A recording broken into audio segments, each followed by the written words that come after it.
नमस्कार, बहुत स्वागत है आपका न्यूज़ 18 के डिजिटल प्लेटफॉर्म पर। मैं हूं प्रशांत कटारे और बात बांग्लादेश के भविष्य की, बात बांग्लादेश में आने वाले सियासी बदलाव की और आखिर किससे आशा लगाए बैठे हैं बांग्लादेश के लोग।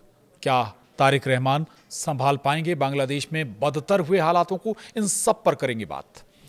तो बांग्लादेश में लंबे समय तक शासन करने वाले परिवार के उत्तराधिकारी और मौजूदा वक्त में यहाँ की सबसे शक्तिशाली राजनीतिक पार्टी के नेता तारिक रहमान 17 साल के निर्वासन के बाद वतन लौट आए हैं।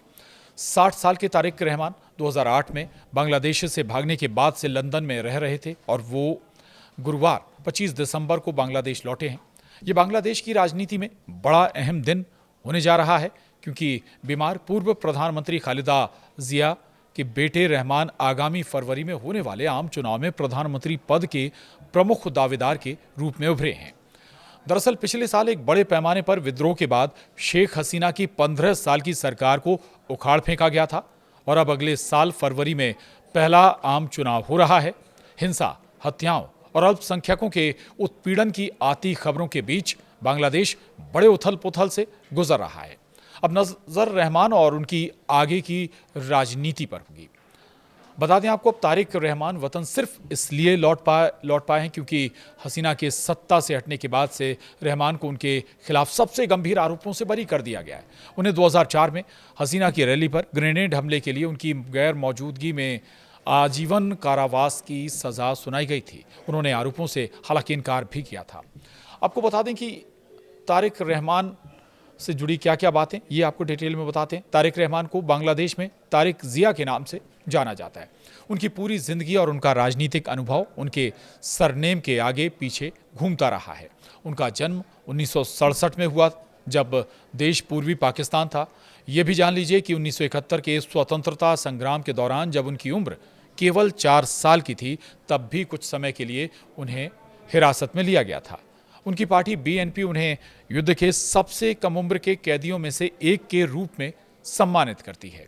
उनके पिता जियाउर रहमान एक सेना कमांडर थे। जियाउर रहमान ने 1975 के तख्ता पलट के दौरान कुछ समय अपना पावर भी दिखाया था। 1975 में शेख हसीना के पिता और बांग्लादेश के संस्थापक नेता शेख मुजीबुर रहमान की हत्या कर दी गई थी। इससे जिया और हसीना परिवारों के बीच आजीवन तनाव बना रहा, जिसे बेगमों की लड़ाई भी कहा गया।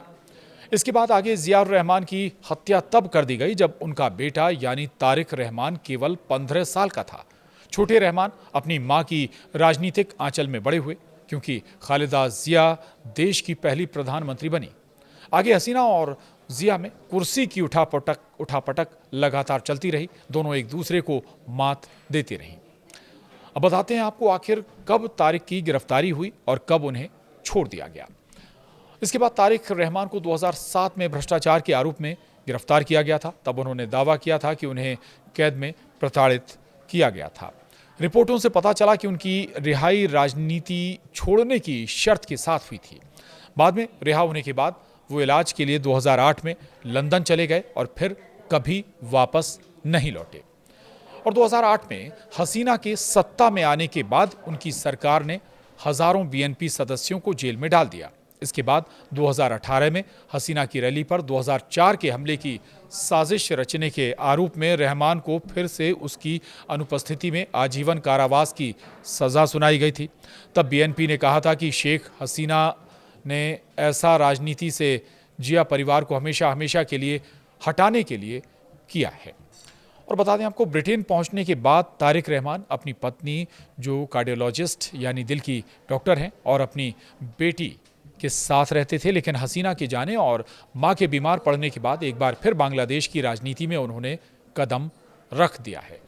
अब तारिक रहमान के बांग्लादेश लौटने के बाद बहुत कुछ बदलाव की आशाएं जग रही हैं। हालांकि बांग्लादेश में हालात विकट हो चले हैं।